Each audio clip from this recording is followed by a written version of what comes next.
अच्छा, इसकी क्या वजह होती है? VQ ratio. हाँ। एपिक से बेस की तरफ जो वीक्यू रेशियो डिक्रीज क्यों होती है? अच्छा, ये ना अब इसको ध्यान से इस बात को सुनना है आप लोगों ने। सो बेसिकली ये जो जोन 1 है, ये फिजियोलॉजिकली एक नॉर्मल लंग में एपेक्स से सिर्फ थोड़ा सा पोर्शन होता है। अगर ये ज्यादा पोर्शन ऑक्यूपाई करे तो दैट्स पैथोलॉजिकल, मतलब जोन 1 इज एक्चुअली पैथोलॉजिकल। होता यह है कि at the right at the apex at the top of the lung, ventilation and perfusion both are less. ठीक है। ऐसा होता ना कि, ठीक है, जैसे एक इंसान जो है वो लिफ्ट में टॉप फ्लोर से नीचे आ रहा है, तो जो लिफ्ट का टॉप फ्लोर होगा वहां पर सिर्फ एक या दो लोग ही होंगे जो वहां के सीईओज होंगे, जस्ट एन एग्जांपल। और फिर जब वो नीचे आएंगे एलिवेटर में तो और लोग इंक्लूड होते रहेंगे, तो उनकी अमाउंट बढ़ती रहेगी। उसी तरह से वेंटिलेशन और परफ्यूजन इंडिविजुअली, मैं रेशियो की बात नहीं करी, ठीक है। अगर ये इंडिविजुअल समझ आ जाए तो रेशियो बेशक ना भी समझे, वो उसी वक्त you can figure it out during the exam. तो from the apex to the base, the ventilation is increasing and the perfusion that is represented by Q is also increasing। ठीक है। दोनों का सेम ट्रेंड है। Epics में दोनों minimum है और बेस में दोनों मैक्सिमम है। सही। अब होता यह है कि जो परफ्यूजन है वो जोन 3 में मैक्सिमम होती है due to the effect of gravity. वो तो कॉमन सेंस की बात है, ठीक है। और होता यह है कि जोन 1 में जो एल्वियोलर प्रेशर होता है, जैसे रिप्रेजेंट बाय कैपिटल ए, ये बहुत ज्यादा होता है, जिससे एल्वियोलाई और ओवर डिस्टेंडेड रिलेटिवली। अगर हम जोन 1 के एल्वियोलाई को जोन 2 या 3 से कंपेयर करें तो जोन 1 में एल्वियोलाई बहुत ज्यादा डिस्टेंडेड होते हैं। और उस वजह से क्या होता है, that they compress the surrounding capillaries, जिसकी वजह से परफ्यूजन की वैल्यू जो है वो कम हो जाती है। ठीक है। तो क्यू की बात तो समझ आ गई, और वेंटिलेशन भी यही ट्रेंड फॉलो कर रही है कि एपेक्स में मिनिमम है और बेस में मैक्सिमम है। ये दोनों बातें क्लियर है? यस, ठीक है। लेकिन अब क्या होता है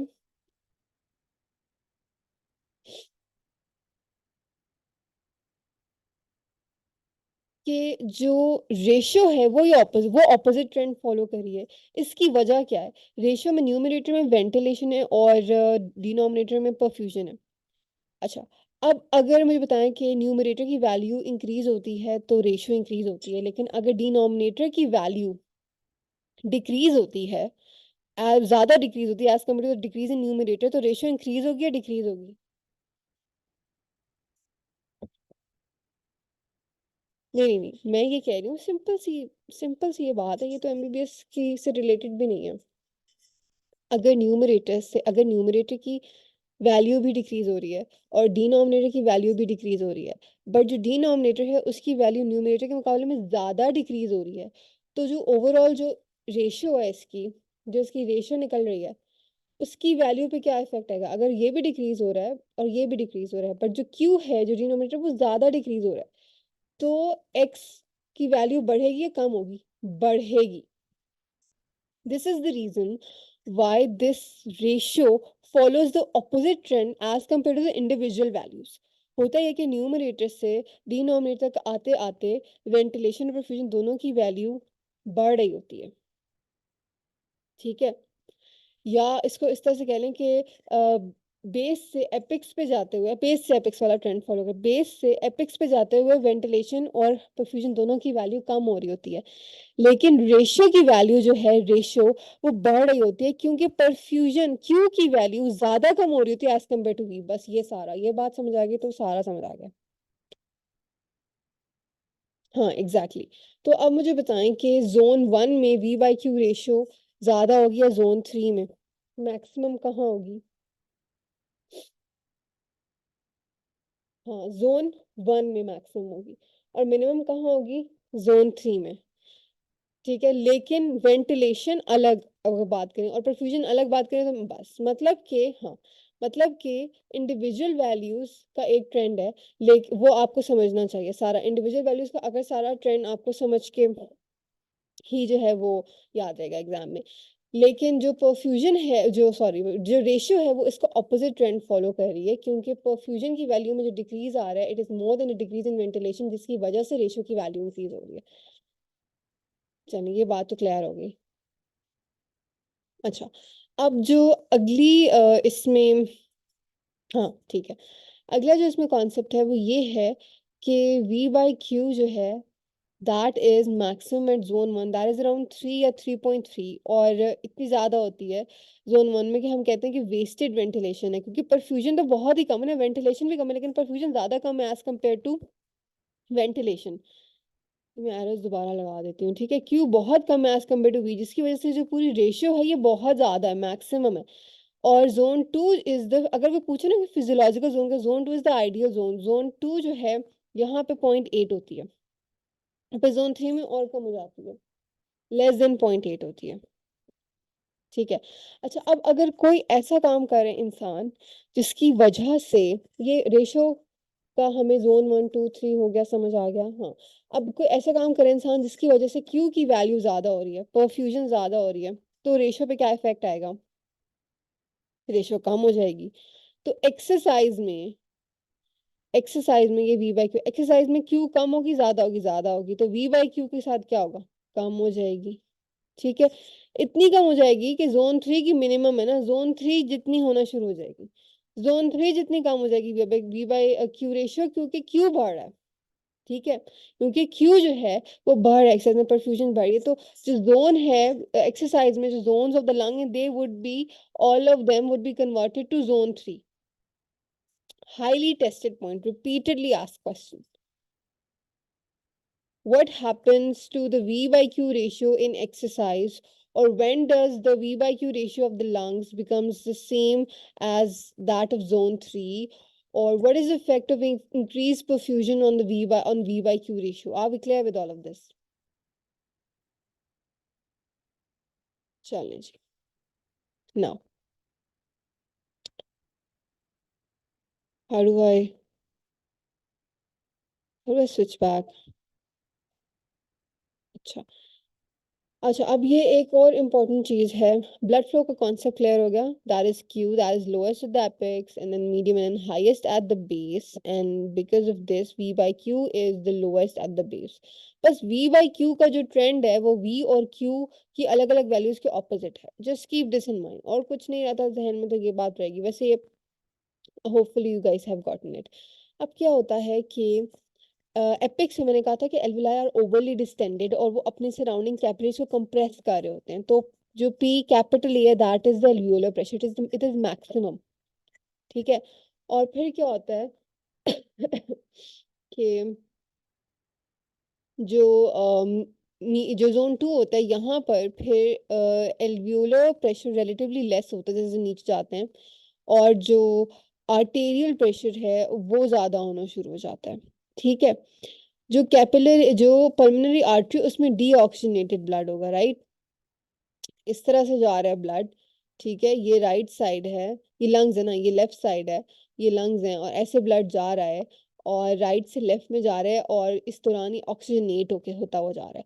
अगर ये ऑक्सीजनेशन ना हो तो ये एक तरह से राइट टू लेफ्ट शंट बन जाएगा, क्योंकि ये जैसे हार्ट में होता है कि राइट टू लेफ्ट शंट में डीऑक्सीजनेटेड ब्लड राइट से लेफ्ट साइड जाता है, इधर भी इसी तरह से हो रहा होगा, क्योंकि लंग्स अगर ऑक्सीजनेट ना करें, मैंने वैसे ये बात बताई है, ठीक है।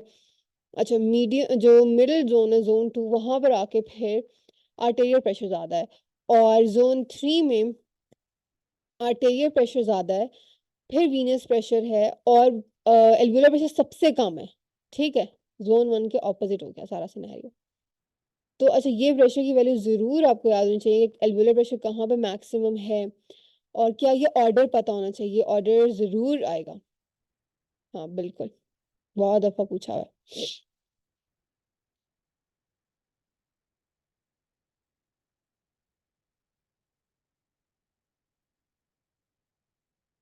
सही।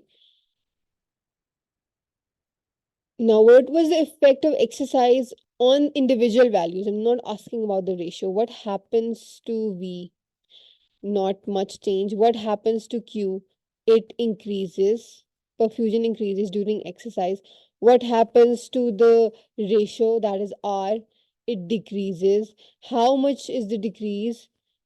it decreases to the minimum value of all the zones, that is a zone 3. So the V by Q of overall lung, it becomes equivalent to that of zone 3. So the lung gets converted into zone 3. Okay, we get it now. अच्छा, उसके बाद आ जाता है, अच्छा अब मुझे कौन बताएगा कि अगर एयरवे ऑब्स्ट्रक्शन हो जाए,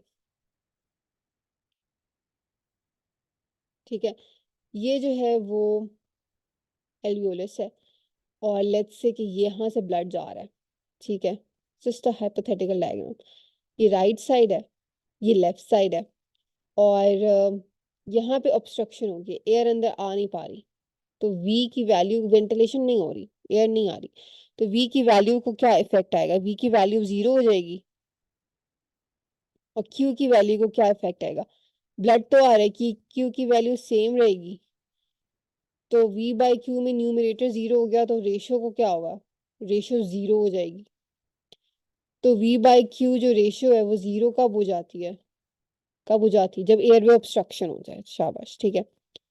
अच्छा, अब मुझे ये कौन बताएगा कि इस केस में है तो ये एल्वियोलर रीजन ना, एल्वियोलर रीजन में कुछ तो है, इस केस में एल्वियोलर रीजन में जो ऑक्सीजन है और जो PCO2 है, उसकी वैल्यू किस चीज के इक्वल हो जाएगी, नई एयर तो आ नहीं रही, एग्जैक्टली जो वहां पर ब्लड, क्योंकि परफ्यूजन तो है, ब्लड तो वहां से गुजर रहा है, जो वहां पर ब्लड गुजर रहा है उसमें गैसेस तो क्यूमुलेटेड हैं लेकिन एक्सचेंज नहीं हो रहा, तो जो एल्वियोलर जो रीजन है, जो एल्वियोलर स्पेस है, वहां पर जो मौजूद पार्शियल प्रेशर ऑक्सीजन और पार्शियल प्रेशर कार्बन डाइऑक्साइड है, that would be equivalent to that of the mixed venous blood. This is very important, very highly tested point, ठीक है, उसकी वजह मैं बता रही हूँ, why, because mix venous blood ही है ना, वहाँ एयर तो है नहीं, तो मिक्स वीनस ब्लड ही बचा, तो उसी की वैल्यूज अप्रोच कर लेगा ना, PO2 PCO2, ठीक है। नाउ व्हाट हैपेंस इज कि लेट्स से दैट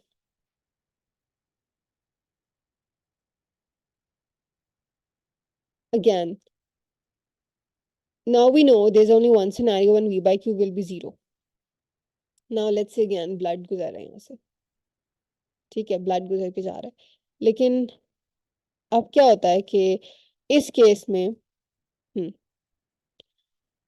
बेसिकली अब हो क्या रहा है यहाँ पर कि यहाँ पे पल्मोनरी एम्बोलिज्म हो गया, ब्लॉकेज आ गई, आगे ब्लड नहीं जा रहा, तो क्यू की वैल्यू 0 हो जाएगी, वी की वैल्यू नॉर्मल रहेगी, तो वी बाई क्यू में जो क्यू है वो 0 हो गया, अंडा हो गया, तो आर जो है वो जब डिनोमिनेटर में 0 आए तो क्या होता है, इन्फिनिटी हो जाएगी, तो इन्फिनिटी कब होगी, अब इसमें बड़ा एक सीक्वेंस है जहाँ पे ये बच्चों को यहाँ तक समझ आ जाता है, अब जहाँ एग्जामिनर फंसाता है ना, वो ये कह देता है कि परफ्यूजन कम हो रही है, कम हो रही है, कम हो रही है, एकदम से परफ्यूजन 0 हो गई। अब बच्चे कहते हैं कि यार ये V बाई क्यू जो है, परफ्यूजन हमने कहा था जब 0 है तो बस V बाई क्यू इन्फिनिटी हो जाती है, तो बस V बाई क्यू पता नहीं क्या होगा, आपने ये नहीं, आप सिंपल मैथ सहन में रखना, ये इसको प्लीज प्लीज इसको क्रैम नहीं करना, ये इस तरह नहीं नहीं याद रहेंगी चीजें। देखिए, जब V बाई क्यू बहुत क्यू कम हो जाएगा तो पहले तो रेशियो बढ़ेगी, रेशियो बढ़ेगी, अब ये पता नहीं रेशियो बढ़ क्यों रही है, रेशियो बढ़ी बढ़ी फिर इन्फिनिटी होगी, बढ़ रही है क्योंकि क्यू पहले कम हो रहा है, कम हो रहा है, फिर जब 0 हुआ जैसे ही तो रेशियो इन्फिनिटी होगी।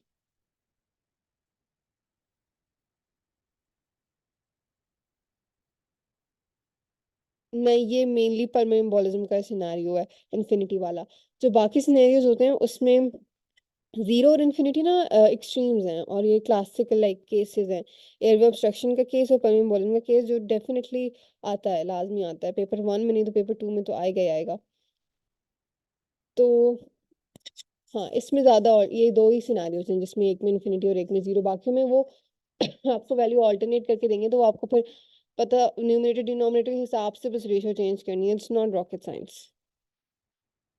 ठीक हो गई बात, सही है। अच्छा, अब मैं आगे, मैं खुद भूल गई कि आगे क्या पढ़ाना था मैंने, ये तो समझ आ गया हमें, हाँ, तो पल्मोनरी एम्बोलिज्म में, अच्छा हाँ, अब क्या होगा कि ये परफ्यूजन तो है नहीं लेकिन एयर है, और उसमें ऑक्सीजन भी है, जो बाहर से आ रहे हैं, कार्बन डाइऑक्साइड ने तो ब्लड से निकल के जाना था, तो अब इस केस में हम क्या कहते हैं कि वेल वेंटिलेटेड हो लेकिन वो सिर्फ कंडक्शन कर रहा हो, वो एक्सचेंज में रोल प्ले ना कर रहा हो, उसको हम डेड स्पेस कहते हैं। तो ये डेड स्पेस बन गई ना, एग्जैक्टली तो ये पॉइंट हाईली टेस्टेड है कि पल्मोनरी एम्बोलिज्म में रेशो क्या हो जाएगी, रेशो को क्या होगा, रेशो इन्फिनिटी हो जाएगी और उसको हम डेड स्पेस बोलेंगे। जैसे एयर ऑब्स्ट्रक्शन मैंने कहा था कि जब ये राइट टू लेफ्ट वैसे ही जा रहे हैं बगैर एक्सचेंज के, तो बिल्कुल जैसे शंट हो जाता है ना हार्ट में, कि राइट से लेफ्ट डिऑक्सीजनेटेड ब्लड ऐसे ही जाना शुरू कर देता है, तो इसलिए हम इसको शंट बोलेंगे। ठीक है। हाँ, और इसकी PO2 PCO2 इंस्पायर्ड एयर जैसी इसलिए हो जाएगी क्योंकि इंस्पायर्ड एयर ही है ना, अब सॉरी इधर नहीं इधर, हाँ इंस्पायर्ड एयर ही है ना, ब्लड तो है ही नहीं, ब्लड तो है ही नहीं, ब्लड तो यहाँ आगे जा ही नहीं रहा, इंस्पायर्ड एयर ही है, डेड स्पेस अकेली बैठी हुई है, वेसल तो ब्लॉक्ड है। चलें इस पिक्चर को दोबारा देख लें। This is not 1, this is usually 0.8, this is 3 and yes this is 0.63, normal value is 0.8, that is zone 2, ये पता होना चाहिए, जोन 2। ठीक है। चलो ये क्लियर है। जोन्स ऑफ द लंग में वेंटिलेशन परफ्यूजन दोनों जोन 1 में सबसे कम है, और जोन 1 पैथोलॉजिकल है, इट्स नॉट नॉर्मल। लेकिन जब आप जोन, हाँ जब आप जोन 3 से जोन 1, हम नीचे से ऊपर जाते हैं, तो जोन तो वेंटिलेशन परफ्यूजन दोनों की वैल्यू गिरती है, लेकिन परफ्यूजन की वैल्यू, परफ्यूजन ज्यादा सेंसिटिव है, उसकी वैल्यू ज्यादा गिरती है एज कम्पेयर टू वेंटिलेशन, जिससे रेशियो बढ़ जाती है। बस आपने ये याद रखना है, जो मैंने पहले बताया था ना कि लिफ्ट से सीओज ऊपर से नीचे आ रहे हैं, उसको छोड़ दें। बस आप ये याद रखें कि बेस से ऊपर हम सब लोग, हमेशा हमारी कोशिश होती है कि हम ग्रास रूट लेवल से ऊपर जाने की कोशिश करें, जिस लेवल से हैं उससे मजीद रॉक बॉटम में ना जाए, we always want to go upwards. तो उसी से आप इस सीक्वेंस को याद रखें कि बेस पे क्या थी, वेंटिलेशन भी मैक्सिमम थी, परफ्यूजन भी मैक्सिमम थी, लेकिन जब ऊपर जाना शुरू हुए तो वेंटिलेशन परफ्यूजन कम होना शुरू हो गई, लेकिन परफ्यूजन में ज्यादा कमी I as compare to ventilation, जिससे रेशियो बढ़ने लग गई। सिंपल सा कॉन्सेप्ट है। यस। फिजियोलॉजिकल जोन क्या है हमारा, जल्दी से, it's a no brainer, zone 2, very good, value क्या है, 0.8, शाबाश। अच्छा, आज माउस ने कोई इशू नहीं किया, I have not bought a new one, this is the same old mouse.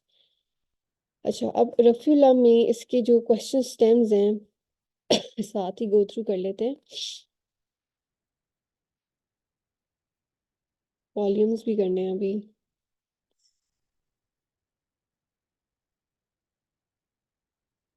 अच्छा,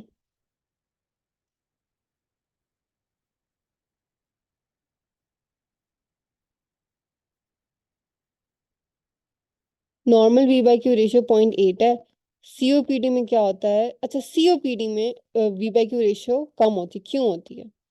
सीओपीडी में परफ्यूजन पे तो इफेक्ट नहीं आ रहा, ठीक है, लेकिन वेंटिलेशन कम हो रही है, तो यहाँ पे जो वी बाई क्यू रेशियो कम होगी, वी बाई क्यू रेशियो क्यों कम हो सकती है, या तो परफ्यूजन ज्यादा हो जाए जैसे एक्सरसाइज में। वी बाई क्यू रेशियो के कम होने की क्या कॉजेज है, नहीं नहीं मुझे कॉजेज रट्टे रटाई कॉजेज बताए, मुझे अलग अलग करके बताए, हाँ। कि या तो परफ्यूजन ज्यादा हो जाए, वो कब ज्यादा होगी, एक्सरसाइज में, या वेंटिलेशन कम हो जाए, वो कब कम होगी, जैसे सीओपीडी हो गया।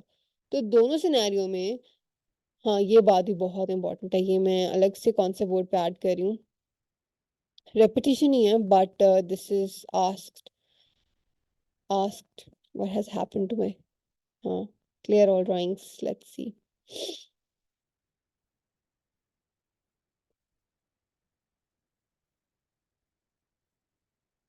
अच्छा, अब इसका जो इम्पोर्टेंट कॉन्सेप्ट है वो ये है कि, ये प्लीज नोट कर लें अपने पास, मैं बड़ी कम चीजें नोट करने को कह रही हूँ आज, ये इंपॉर्टेंट है। वी बाई क्यू रेशियो कम हो रही है, तो क्यों कम हो रही है, या तो इसलिए कम हो रही है क्योंकि वी कम हो रहा है, दैट इज इन सीओपीडी, दोनों में वी बाई क्यू कम हो रही है, लेकिन वजह पता होनी चाहिए, रट्टा नहीं लगाना कि सीओपीडी में वी बाई क्यू कम है, एक्सरसाइज में वी बाई क्यू कम है, वजह पूछेगा examiner. Examiner will always go one step beyond, question stem वही रहेगी, क्वेश्चन स्टेम यही रहेगी, but statements will always be एक स्टेप आगे, और या फिर क्यू की वैल्यू ज्यादा हो रही है। सेकंड, अभी फिर माउस जो है वो प्रॉब्लम करने लग गया ना, it's not working, just a minute.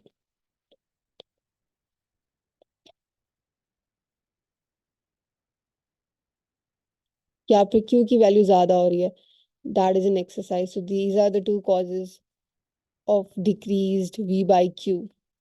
One is decrease in ventilation as in COPD, and the second is increase in perfusion as in exercise. Please note this down. This is important.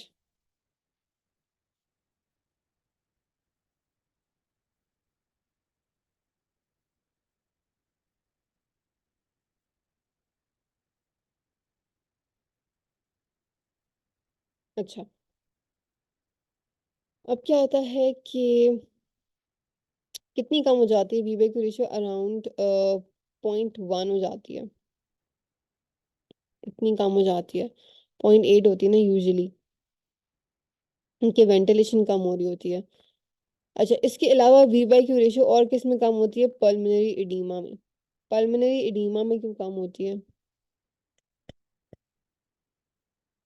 COPD में कम होने की वजह समझ आ गई, ventilation कम हो रही है. Exercise में कम होने की वजह समझ आ गई, परफ्यूजन ज्यादा हो रही है, वेंटिलेशन कम होगी एडीमा में. ठीक है, क्योंकि वहां पे फ्लूइड आ गया है, तो वेंटिलेशन इतनी अच्छी नहीं होगी.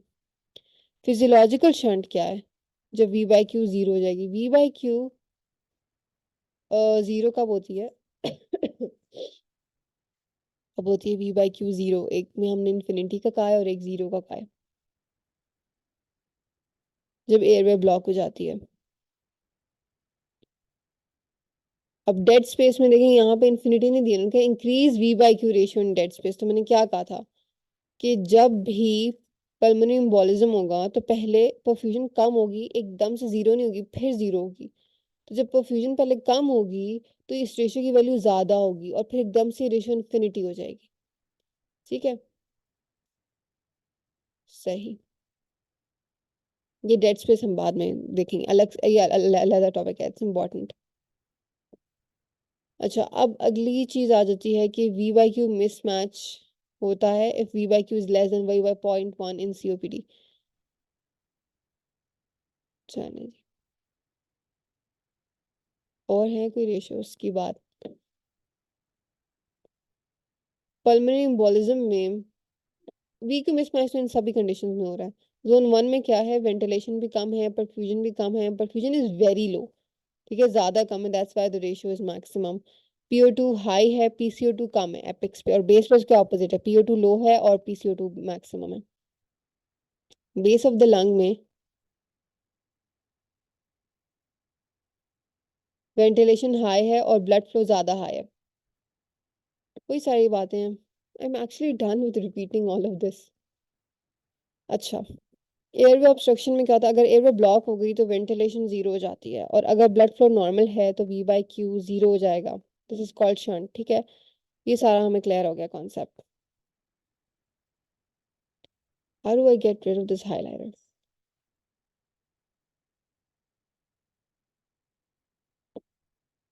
अच्छा,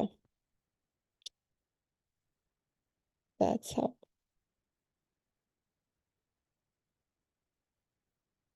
अच्छा, इसमें वो है ही नहीं, वो कौन से बोर्ड में होता है कि आप मूव करते हैं स्क्रीन को? चलो, बाकी वही सारी चीजें रिपीट हो रही है जो हमने कॉन्सेप्ट बोर्ड पे देख ली हैं.